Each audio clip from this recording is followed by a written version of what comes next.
Hey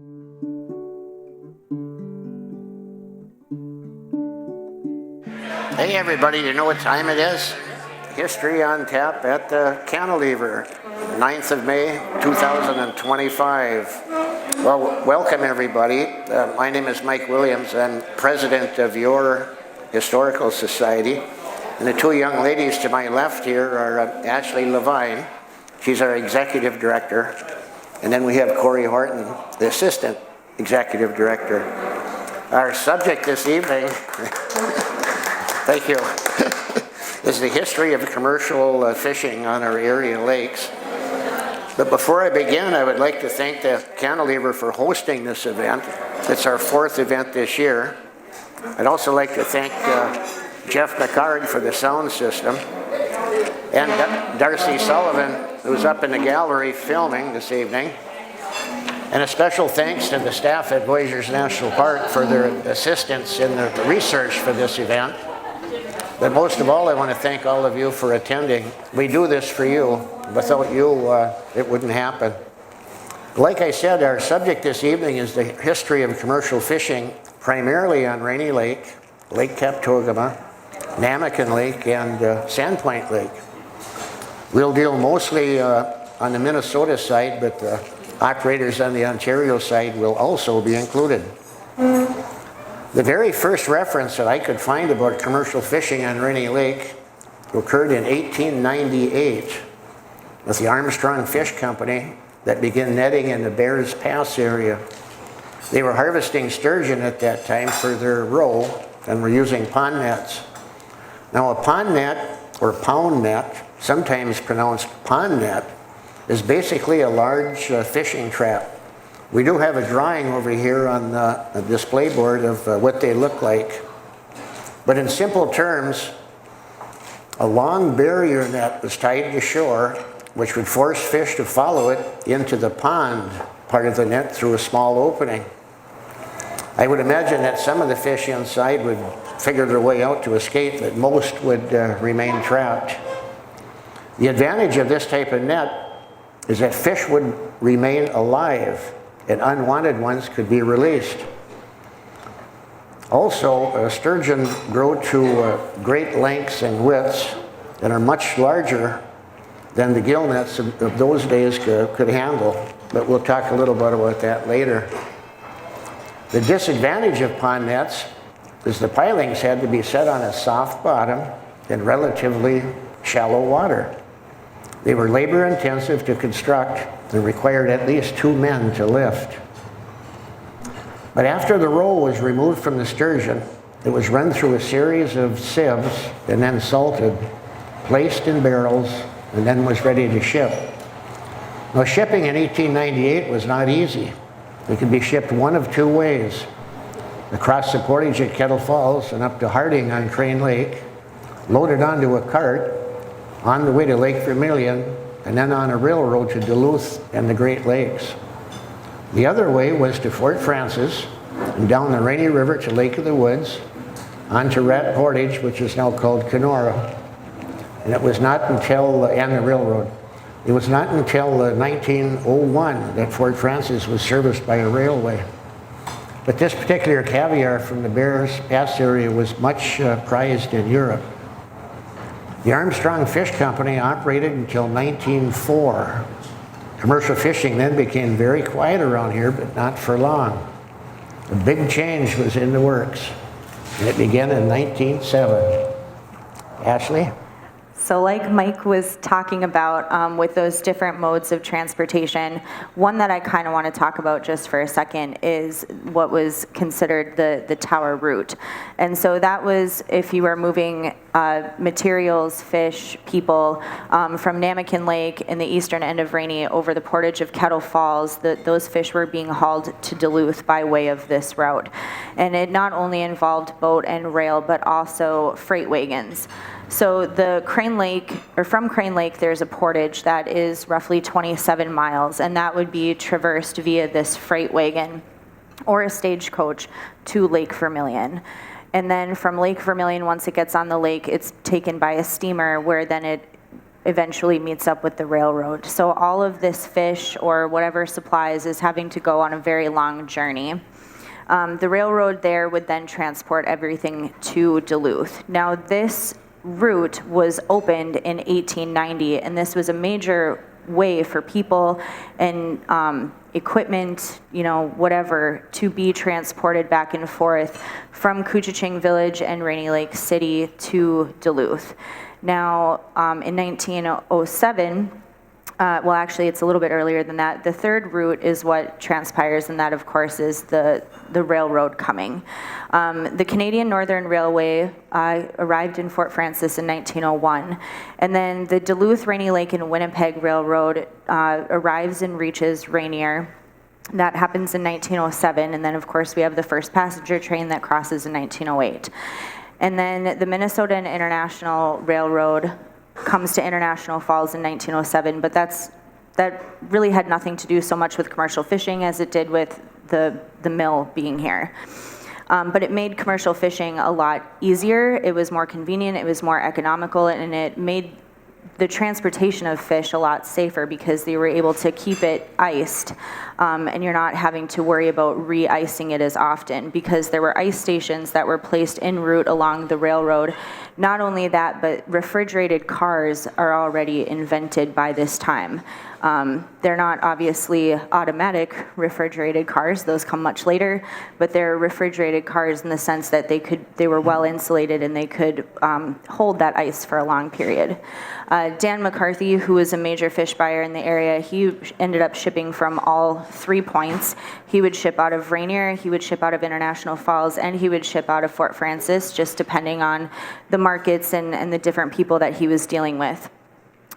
However, the same year that the railroads came to the American side of Rainy Lake in 1907, there were 2 gentlemen that arrived that would really change commercial fishing and bring in the small business part of it, and that is Adolph Hilke and his brother-in-law Arthur Schmidt. And they arrived from Wisconsin in the spring of 1908, and they started commercially fishing on Rainy Lake, and so that was really the real advent of small-scale family fishing on Rainy Lake. And I will be talking about one of those gentlemen, Adolf Ferdinand Hilke. So Adolf Hilke was born in Berlin, Germany, August 28th, 1870. He immigrated to the U.S. with his family, which would have been his widowed mother, his sister, and 3 brothers, when he was 15 years old. They settled first in Oshkosh, Wisconsin, and they lived there for 12 years. But one day, Hilke and his brothers took a little rowboat and they started going down the Mississippi, and they came to Stockholm, Wisconsin, and Hilke thought that that place was pretty nice, so later on he went back and moved to Stockholm, Wisconsin, and on Lake Pepin he did commercial fishing there for 2 seasons. While he was there in Stockholm, he met his future wife, Matilda Pauline Feldhausen. She was from Missouri, and they were later married in Minneapolis in November of 1899. And so while the couple were living in Minneapolis, Hilke was a streetcar conductor, which is a far cry from commercial fishing. And I don't think he liked it very much because he was back in Stockholm the next year commercial fishing again. So commercial fishing, I think, was what he enjoyed. He was in Stockholm doing the commercial fishing until 1908. But flashback to 1905, he had gone on a little scouting trip to this area because he was thinking there's got to be, better places or better opportunities somewhere else. So he comes up here in 1905 and he scopes the place out, and the dam for the mill would have been under construction at that time. So I would have to imagine that he probably saw this place as a blossoming community. It was developing. There was E.W. Backus, putting money into this area, and there wasn't that many commercial fishermen on the American side of Rainy Lake. So flash forward back again to 1908, he gets all of his stuff in order, and him, his wife, their kids, and then his brother-in-law and his family, they all move up to Koochiching in March of 1908. When they first got here, they could not find a hotel. So in 1908, there would have been a couple of hotels, but most people were staying in the home at that time, working on stuff. So they weren't able to find a hotel room, but there was a stranger that kindly gave up his room for the women and children, so they had a bed to sleep in for the night. And the men, they went and camped on the riverbank for the night.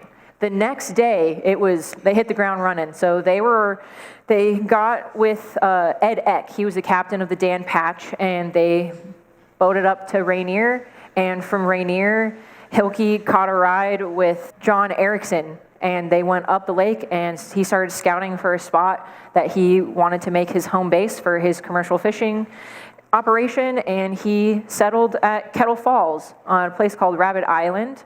Supposedly, it's called Rabbit Island because of Adolf Hilke. He apparently had a bunch of meat rabbits, domesticated rabbits, and they broke loose. And you know how rabbits are. They overran the island very quickly, and it became known as Rabbit Island. So that was in the spring of 1908. He also made a note that first night, he spent the first night out on the lake after he found the spot that he wanted to be. It was kind of scary. He said it was really loud. It was so loud because there was a lot of moose, and they were eating all the lily pads in the area, and he said he didn't sleep at all.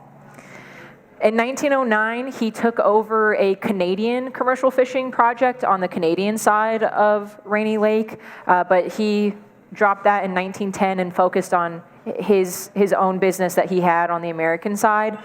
And Adolf Hilke was known as the first commercial fisherman on the American side of Rainy Lake. And so he stuck to that, and he operated in the Brule Narrows after Kettle Falls. He built a fish house, an ice house, and a normal house in the Brule Narrows to stay during the fishing season. He bought some property with his wife in Rainier, and they had a home there as well, but most of his time was spent at the fish camp. They would mostly do sturgeon for the roe, so it could be turned into caviar. He had his own boat, so he was able to ship his own fish for a few years at least, until there were specific people whose whole business was transporting fish from fish camps to the railroad. So he had the ocean wave that he used for a couple years, but then other people picked that up. He shipped out of Rainier and Kettle Falls. There was a spot in Kettle Falls that he would take the fish to. And the only day he said that he would take a full break during fishing season was the 4th of July. His kids, in some of their oral histories, noted that that was the only day that they would go into town and they didn't have to think about fish. For 2 years, through 1924 through 1926, his wife and himself, but mostly his wife, operated the International Bakery that was downtown in International Falls. It would be where Shannon Square is now.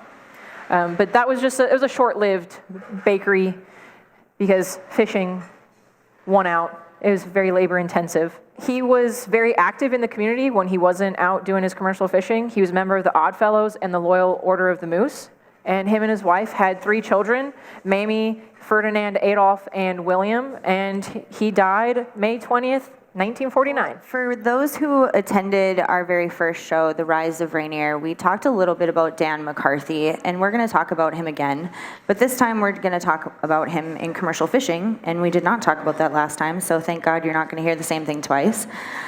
When Dan came to the Rainy Lake region, he was already heavily involved in the commercial fishing industry. He came from Seattle as a fish buying representative, and he liked it so much that he decided, he liked it here so much that he decided that he was going to stay. So he joined up with H.W. Keyes in between 1916 and 1917. They became partners in what was known as the Lakeside Fish Company. And from that point on, he gradually started purchasing shares in that company until he became the controlling majority. And by 1921, he had bought out the entire company, so then he owned it fully. And then, of course, it operated simply as DJ McCarthy's Commercial Fish Company. And he had that until the mid-1960s. There was another competitive fish buyer in the business in Rainier at the time that Dan was purchasing this Lakeside Fish Company. And this person owned Larson Fisheries Company, and this was a gentleman named Franz Larson. And he was known in the area as the longtime operator for the Rainier Fish Hatchery. And he had that hatchery until 1919. The state of Minnesota came in and decided that they were going to take it over from the commercial fishermen. And then the state ran it from 1919 until 1943, and then it was, they had it somewhere else in the mid-70s. But Franz basically operated his commercial fishing business from 1918 to 1926. So Dan had him as a competitor, and then he also had Fred Lessard for a brief period of time in the mid-1930s. And then on the Canadian side, he had another contemporary. His name was A.M. Spike Struve. He was the president and manager of the Fort Francis Fish Company, and that started in 1916. And they had a really great relationship. Spike and Dan corresponded regularly, and they supported each other in all of their endeavors, in their respective countries, especially lobbying for commercial fishing. One of the issues that arose in 1910 was there were fishermen like Adolf Hilke and William Randolph and Neil Berger. These are all American citizens, and they maintained both American and Canadian fishing licenses for commercial fishing. And one day, the Canadian government in 1910 decided that the Canadian fish are for Canadians and the American fish are for the Americans. Tell that to the fish. And so this caused some problems for some of those guys. So Randolph, he decided that he was going to opt to maintain just an American license. However, Neil Berger, he chose to continue living. He lived on the Canadian side. He maintained a Canadian license. And then Adolf, who had been fishing both, he had to make the choice, and he chose to have an American license. Well, this kind of was upsetting to Dan. He thought that was crazy. And over time, he decided, by 1926, why it took him 16 years to make that decision, but maybe that lobbying takes a while, he decided that he wanted to advocate for a treaty between the U.S. and Canada for joint control over fishing, and not just commercial fishing, but also with sports fishing as well. And this is because, obviously, we have Rainy Lake is considered international waters. So in May of 1926, he had written a letter to Senator Henrik Shipstead urging the U.S. to take a real interest and try to negotiate this treaty because it's important and it's negatively affecting commercial fishermen in the area. And despite the fact that there was a lot of interest and there was support and they did sympathize and understand, unfortunately, I guess they didn't care enough because a treaty never did materialize. Another issue that Dan was combating was the battle between sports fishermen and commercial fishermen. These associations firmly believed that commercial fishermen were taking too many of the game fish, particularly walleye, out of the lakes. And this was a battle that was going on like time immemorial since commercial fishing started. Sports fishermen had this belief that the fish were only in the lake for them to catch, and that was kind of it. And of course, that wasn't obviously how commercial fishermen felt. In 1933, the state did start to regulate the fish buyers. So people like Dan, they were required to keep records of all of the people that they were buying from, how many fish, what the price was, and then they were also subject to inspections of their premises by the Minnesota Game and Fish Department. Dan wasn't a super fan of that, but obviously he had to comply, and I don't really think that there should have been a problem with that, but I suppose government and small business, he didn't want to have to deal with it. Dan didn't just ship fish, though. He was a friend to a lot of these commercial fishermen. He was supplying them with high-quality equipment. People could go to him for nets and tools. He was friends with a lot of these big-name company dealers, like the Howard K. Balch Company of Milwaukee. He consulted with Howard on the ins and outs of the fishing industry, making sure that his people on Rainy Lake were getting the best materials that they could possibly have access to, but also have it for a fair price. Most of these materials, of course, are coming from other states like Michigan or New Jersey, but the one thing that Dan made sure that he wanted to keep consistent that was local were the fish boxes. So we have a fish box sitting over there, one of the wooden fish boxes. That's a pine wood fish box from Dan McCarthy's fishing company. They were either made by the fishermen themselves or they were made in Canada.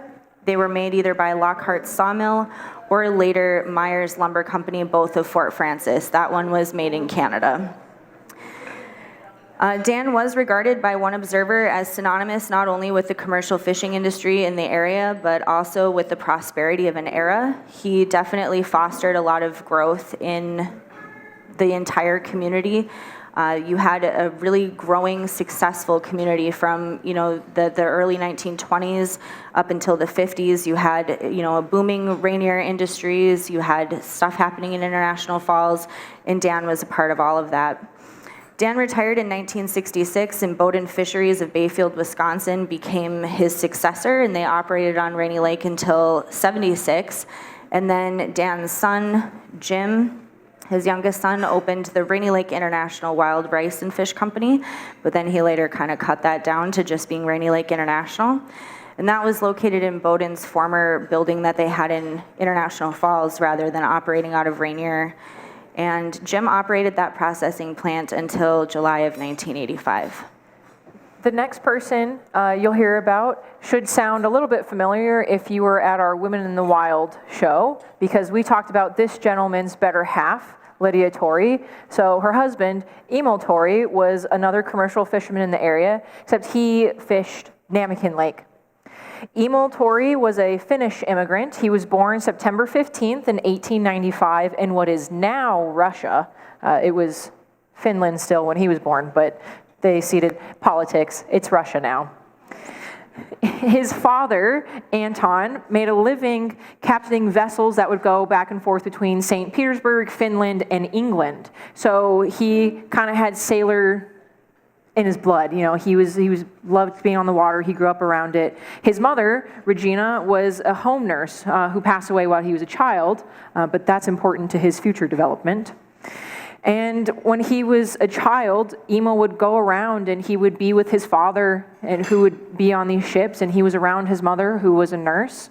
And by 1915, Emil was already off on his own, working on merchant vessels, so sailing around the world.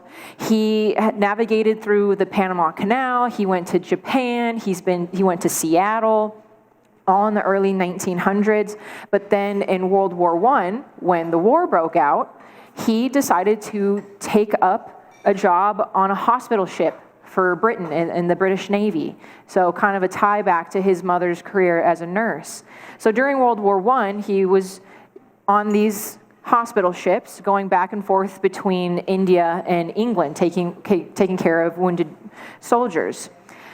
Under circumstances he never fully described to anybody, he was severely injured on one of these hospital ships. And by severely, I mean he should, by all accounts, have been dead because half of his head was blown off. It was a medical mystery that he even survived. And at the time, the common fix for these types of injuries was silver mesh to reconstruct the skull. So Emil Torrey, half of his skull was made of silver because during World War I, he was severely injured on one of these ships during some type of commotion. And after he was recovered and they rebuilt his skull, he kind of just went back to being a sailor. In 1919, after the war was over, he was awarded the Mercantile Marine Medal and the British Medal by the British government. The Mercantile Marine Medal was specifically made to present to merchant sailors that were sailing during World War I. So he was on hospital ships and running goods. He kept sailing until 1921 when he found himself in Ray. So he went from being blown up in World War I to settling down in Ray, Minnesota.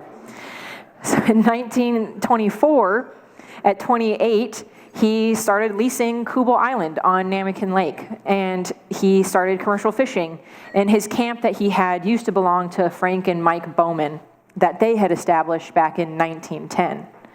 So at the same time that Emil's getting started commercial fishing in the area, unbeknownst to him, his future wife's sisters have immigrated and are in Fort Francis, and their sister Lydia, who was newly single, she was divorced, which was rare for the time, and she was looking for a new husband, and they knew of this eligible bachelor who was a commercial fisherman on Namakan Lake, and they told Lydia to, quote, write a little note to this old man.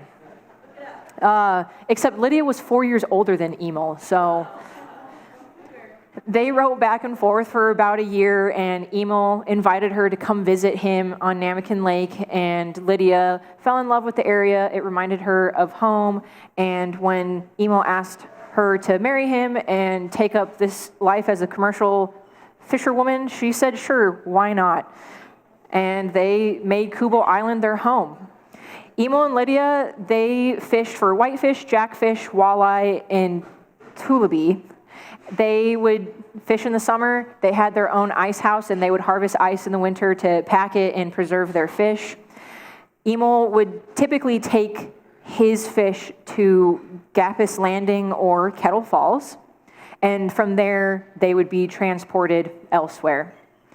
On their time during this, their life here on Kubo Island together, Emil was kind of known as a jack of all trades or a quote-unquote Renaissance man. Lydia was quoted saying, he isn't much for anything, but he tries everything. So he had his hand in everything. He was an amateur musician. He would do all sorts of stuff, and he was madly in love with his wife. So if she wanted something, he would either make it for her or he'd find a way to get it out to Namakan Island. She even had an organ that he skidded across the ice so she could have an organ to play at their home. And one of Lydia's favorite musical instruments was a little lyre that he had made for her. And to show his resourcefulness, it was made out of the remains of a ship that blew up on the lake. It was the first closed cabin inboard boat that was on Namakan Lake. And something happened with the gas, a lot of fumes, something ignited it, and the ship just blew up. Everyone survived, though, because the survivors were able to swim to shore, and they ended up staying the night at Emil and Lydia's cabin. And they used the groceries that had got blown out of the ship to cook them dinner, because it was blown so far that the groceries landed on their island. And so did pieces of the ship itself, and Emil was just like, this is good wood. This is mahogany. And so he made an instrument out of it, and that was Lydia's prized possession. He was known as a quote-unquote roly-poly Finnish man. He was very happy, very jolly, and everyone around knew and liked him. But unfortunately, in October of 1954, he was going on a normal run to drop off fish at Gapis Landing, and he didn't come back. That was October 4th, and for 5 weeks, his wife had no idea what had happened to him. She assumed the worst, and unfortunately, she was correct. He had drowned. There was an accident. The weather wasn't great that day. He fell overboard and drowned. Through research, I did learn, though, that a lot of these commercial fishermen did not know how to swim. That was apparently not a prerequisite for fishing on the lake. But Emil was already in poor health in the few years leading up to this accident, so all things considered, he just wasn't able to get out of the water. But they didn't find his body for another 5 weeks. They found his boat the day after his accident, but his body wasn't found until a random fisherman found it floating in the lake, and they were able to recover him, and he's interred in the cemetery in International Falls. And that was Emil Torrey, and Lydia continued to live on the island for a long time all by herself. Thank you, Corey. I'm going to talk about the Danny, or the fish boat as we called it. I'm going to talk about fishermen, commercial fishermen that I knew, including Art Langford, Herb Williams, Eddie Sobleski, Lauren Erickson, Harry Ovison, and Alan and Elton Kilcheski. I'm going to talk briefly about the annual ice harvest, and I'm going to talk about the conflict between hook and line fishermen and commercial fishermen, and the eventual buyout. But the Danny, or the fish boat as we called it, was owned by the D.J. McCarthy Fish Company in Rainier, Minnesota. Its purpose from 1940 until 1968 was to boat supplies to the commercial fishermen on the south arm of Rainy Lake, and on its return trip, bring the commercially caught fish to be processed at McCarthy's Fish House, right over here in Rainier on the other side of the tracks. Early boat captains were Fred and Herb Williams, Paul Kilcheski, and the one that I remember best, Lauren Erickson. Early, every Sunday and Thursday morning, from mid-May to late October, the Danny would leave Rainier for Kettle Falls with many, many stops in between. Arriving just before dinner at the Kettle Falls dock, it would be unloaded and the numerous supplies that were ordered by the hotel would be dropped off. That included mail, passengers, fuel, beer and pop, groceries, whatever. But then Lauren, after dinner, would unload his small boat and go look for Indian artifacts or arrows, as he would put it. He did this, as long as I knew him, when I was at Kettle Falls, from the summers beginning in '57 up to 1967. He was always put up in room 12 in the hotel by my grandma when the hotel was open, and then he'd stay with Herb and Mabel Williams when the hotel was closed in the fall. But then early on Monday and Friday mornings, the Danny would be loaded with fish boxes from the Namakan and Sandpoint fishermen, and then return to Rainier with the same stops as on the way up. This lifeline on the lake came to an end when a new boat captain on the Danny hit the reef just west of Smith Island and was severely damaged. Towed to Rainier, was placed in dry dock right over here until it was burned by unknown vandals. And this occurred during the summer of 1968, excuse me. Lauren Erickson left the employ of the McCarthy Fish Company in 1967, and with his young son Wayne, began commercial fishing on the east end of Rainy Lake. He also became a custodian at the Falls High School, and also was the Zamboni operator at the brand new Bronco Arena. The Erickson fishery closed in 1985. But the commercial fishery closest to Kettle Falls on the Canadian side was operated by the Langford family. Their fishing ground was Hale Bay. Barney Langford began fishing in the early 1920s with the help of his sons, but unfortunately he lost two in separate plane crashes. And at that time, 1954, his son Art moved from Fort Frances to the mouth of the Bear River where their fish camp was. Art was a bachelor and he was a good man, but he had a weakness for alcohol. As a result, the nets were neglected and the Ontario Ministry of Natural Resources revoked his license in 1966. He then moved to a small house near the Canadian Dam. I spent a lot of time with Art until his passing in 1979. Other commercial fishermen near Kettle Falls on the Ontario side were the Kilcheski brothers, Elton and Alan. Their father, Frank Kilcheski, started on Rainy Lake near Friendly Passage in the early 1900s. His 5 sons were raised there, fishing, trapping, hunting. Eventually, just Elton and Alan remained, and Alan in 1967 moved to Namakan Lake with his family when he purchased the fishing grounds from Thora Berger. The Kilcheski families were bought out by the Canadian government in 1991 and ceased netting. Their island, that same island near Friendly Passage, still remains in the Kilcheski family. I often speak about the insatiable appetite that the dining room of the Kettle Falls had for fresh walleye. Even though we and our guests caught a lot of fish, it never seemed to be enough. Thankfully, the commercial fishermen in the area were able to help us out. Many times we would boat over to Lauren Erickson's fish camp and even as far as the Brule Narrows to buy fish. It got easier when I got my airplane in 1978 and I would fly to what at that time I called my go-to guy on the west side of the Brule, Eddie Sobleski.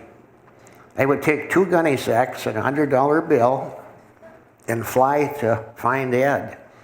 Sometimes he'd be at his camp and other times pulling nets in Saginaw Bay.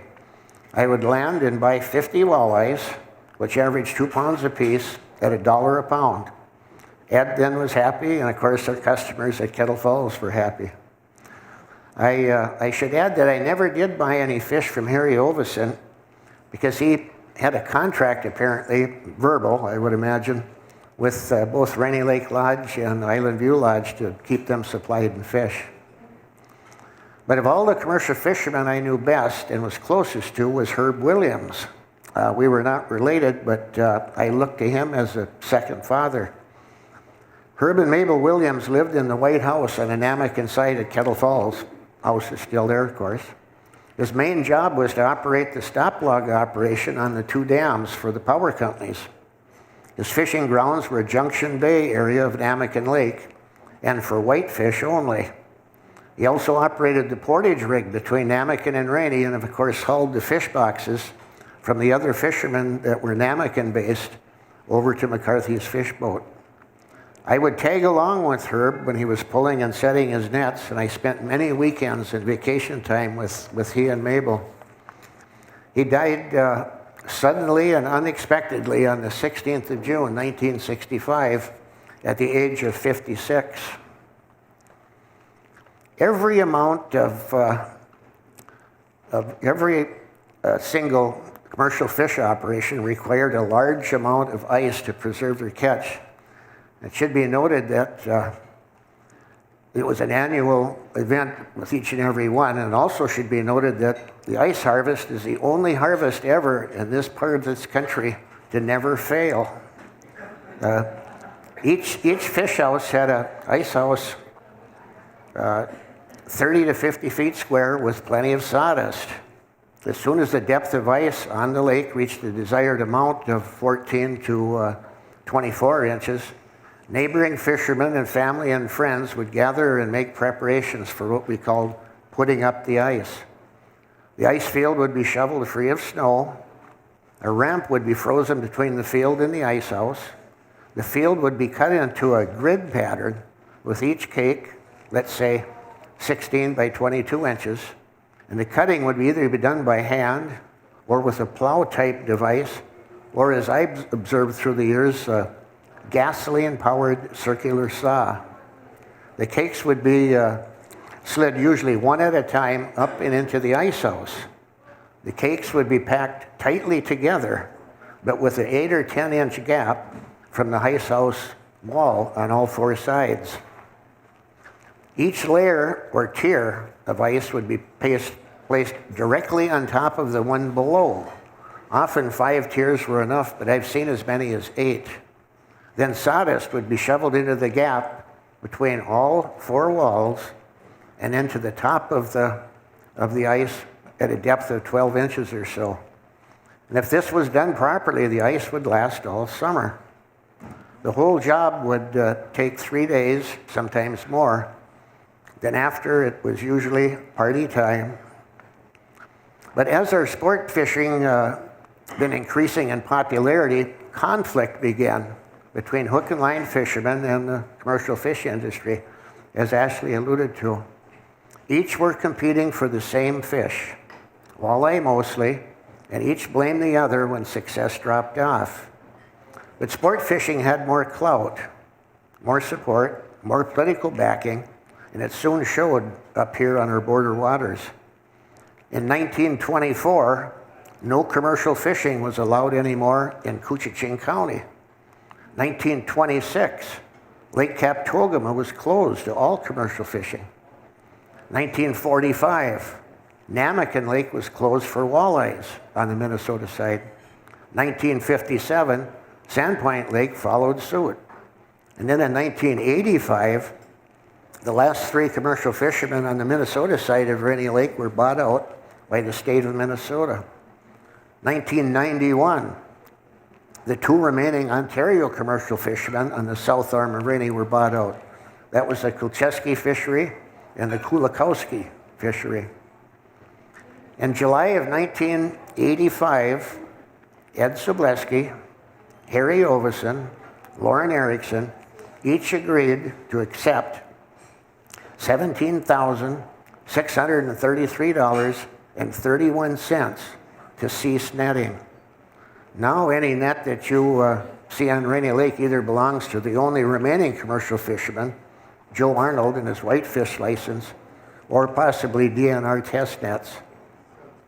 However, if any of you ever want to net whitefish, you can do it with a special season that happens every fall, but make sure that you follow all the intricate rules from the state of Minnesota.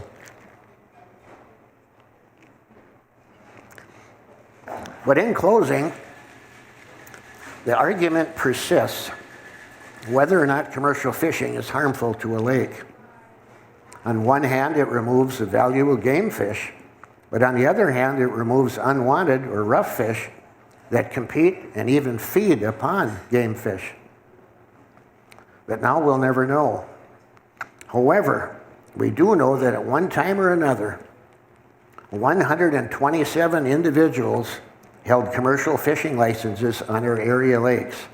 127. They provided a valuable service to our consumers, plus they made a living for their families.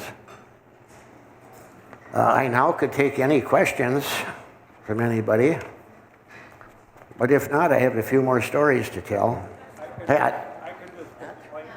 But what he says is there's a fish box over here, a 90-pound box, and 60 pounds of fish would be put in it, and then 30 pounds of shaved ice. And then when it got to rain here, they had to redo the ice. And when they shipped it, they put new ice in the box. It used to go out on box cars right on the rain. Yeah. Yeah, Pat says that it would be re-iced here in Rainier, and I think it was re-weighed to make sure that the fisherman weight was correct. And Dan McCarthy tried to get the fish to market as fresh as he could. Well, it was He delivered a good product, that's why he made good money. Yeah. Yeah, it was very necessary for McCarthy to get the fish to market. I mean, as far as Kansas City, and I think even New York, but it had to show up fresh. But is anybody familiar with the old car that's abandoned on the small island in Little Brule Narrows? Some of you are? No. But years ago, I asked an old friend, Frank Johnson, who had a cabin on Big Island, if he knew anything about that old car that was on the little island. And he said I should call Manny Herzig. Now, Manny just passed away just a week or so ago. So Manny told me that in the late 1950s, he converted the family station wagon, a Studebaker, into a pickup truck. Then in 1960, he sold the Studebaker as it was no longer needed to John Kulikowski, who had a commercial fishery on the east side of the Brule Narrows, for $1. John, of course, was a commercial fisherman, and he needed the car to assist him when he did his annual ice harvest. The horse that he used for years had unfortunately died. But it was late in the winter when Manny and his friends set out to deliver the car to John, but they found too much snow in the Lost Bay Portage, so they drove around the west end of the Brule Narrows to attempt a safe passage through to John's house. Everything was going well until the engine blew out on the car. All the men could do was to push it to the nearest little island, and we're at rest today. The idea was someday to replace the engine, but it never happened. In the meantime, through the years, it was scavenged for parts by people unknown, but there's not much left of it now, but it does raise a lot of questions from people who are fishing close by and see it. So. But another thing I should mention is setting and pulling a gill net can be dangerous and even deadly if man is doing it all by himself.